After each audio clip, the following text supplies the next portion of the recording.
Isang makapanindig balahibong gabi, mga ka-shekels.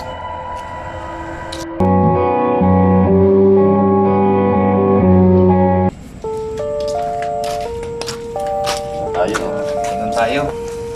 Buwan muna. Yun. Ayan, so mga ka-shekels, ngayon ay muli ulit magkukwento si Sir Job ng kanyang experience mo ba yun, sir? Experience pa rin to. Okay, napakarami mong experience, sir. Kotang-kota. Medyo siguro. Ewan ko. Napuin eh. Oo nga, medyo kotang-kota. So ngayon, ano bang ibabahagi mo ngayon, sir, na ano natin, na kwento? Actually, ano to eh. Medyo nakakakilabot din to. So, familiar ba kayo sa sa Sucubus po? Sucubus, di ba yun yung yun yung babaeng entity Demonic. o demonic entity nga na di ba kapag tayo ay yung mga lalaki, mostly sa lalaki naman pag tulog siya yung parang sumisiping, no? Sucubus. Sa babae naman Incubus. yung incubus. Incubus. Yun yung male na male na demonic entities. Pag babae ang biktima, ang demonic na demonic na sa kanya sisiping ay incubus. Baka familiar kayo sa bandang Incubus, no? Ang ganda lang pakinggan, pero sa lagay yun devil siya, yung Incubus na yun. Pero sa lalaki, bilang tayo, siya po yung tinatawag na Sucubus naman. Sinerch naman namin ito sa Google bago naman namin ito inano sa inyo. Gusto namin share ito. Pero At saka matagal naman din may impormasyon na rin tayo about dun sa mga entities na yun eh. So sige sir, ano bang yung kwento tungkol dyan? Mukhang maganda yan sana ay baka may mga naka-experience na nito sa atin, sa karamihan sa atin. Mabigyan din tayo ng babala. Alam niyo po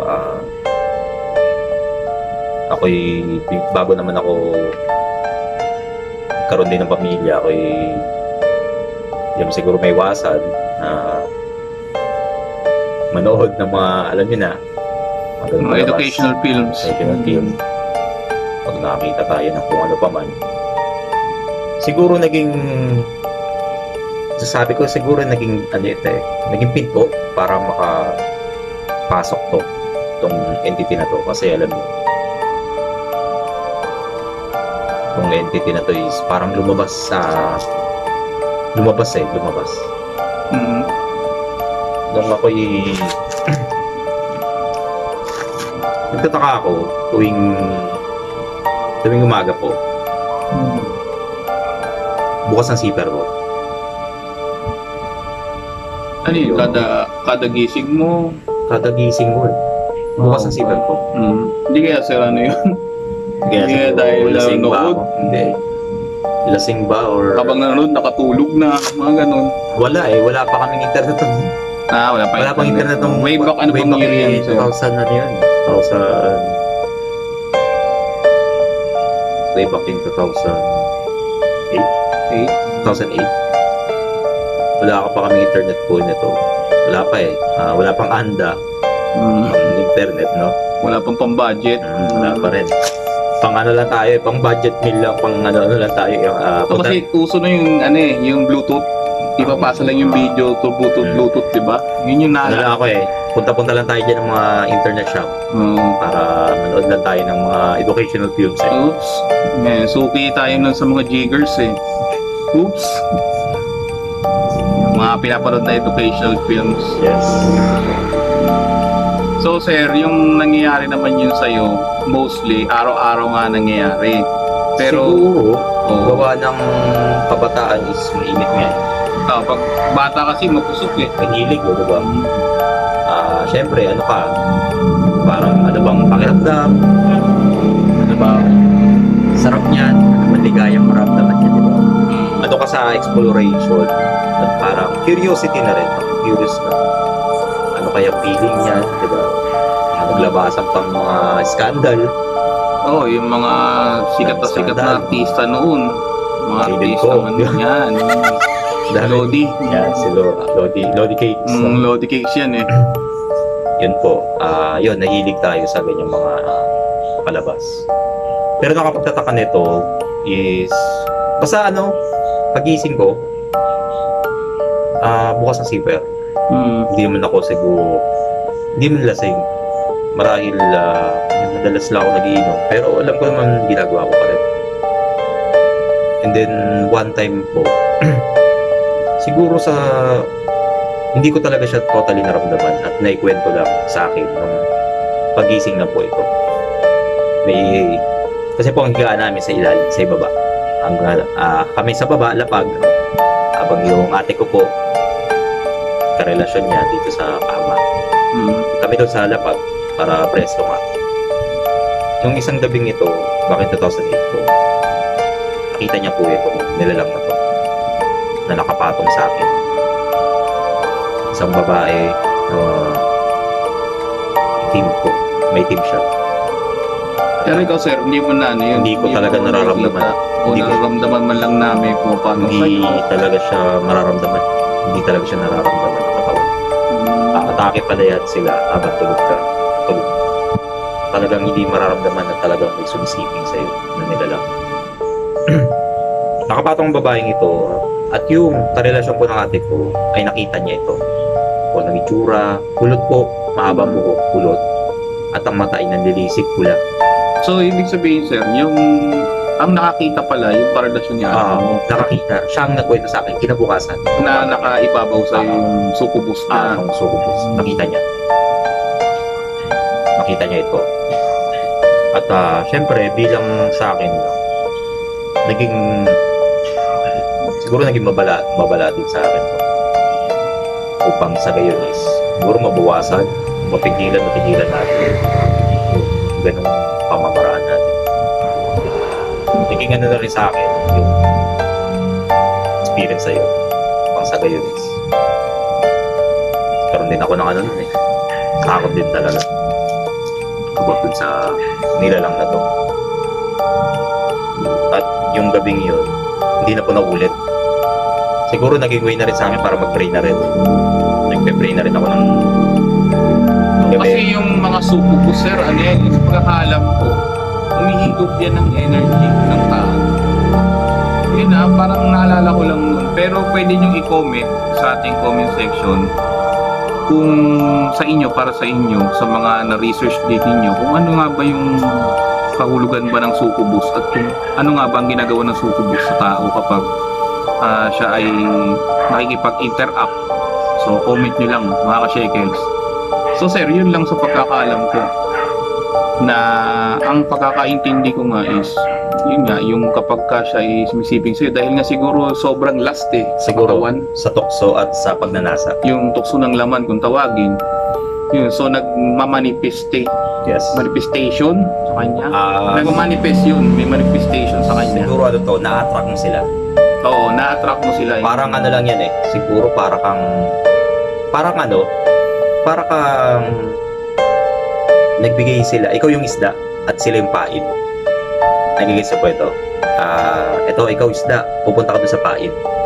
Nung nahuli ka na ng pain na to, sila nila lumalapit sa'yo. Upang huli-huliin ka na. Yun na. Nung nahuli ka na nila, doon na siguro sila lumalabas. Maaari. Baka na to, sibir na to eh. Sibir. Malala na yung Pero isang beses lang nangyari nga sa sir. Hindi naman Siguro, nagkaroon ng siguro isang beses lang kung nakita siya, doon na siguro na tsempuhan na nakita na itong nilalang. Pero kung susumahin ko siguro, lagi naman siguro lumalabas. Ewan ko lang kung bakit nagkataon lang. Pero para sa akin, hindi ko siya totally nakikita.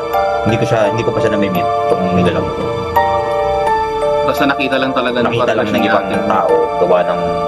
Tsaka po, hindi ko lang alam sa iba po nating mga kasyegas dyan kung na-experience nyo na nakita nyo na.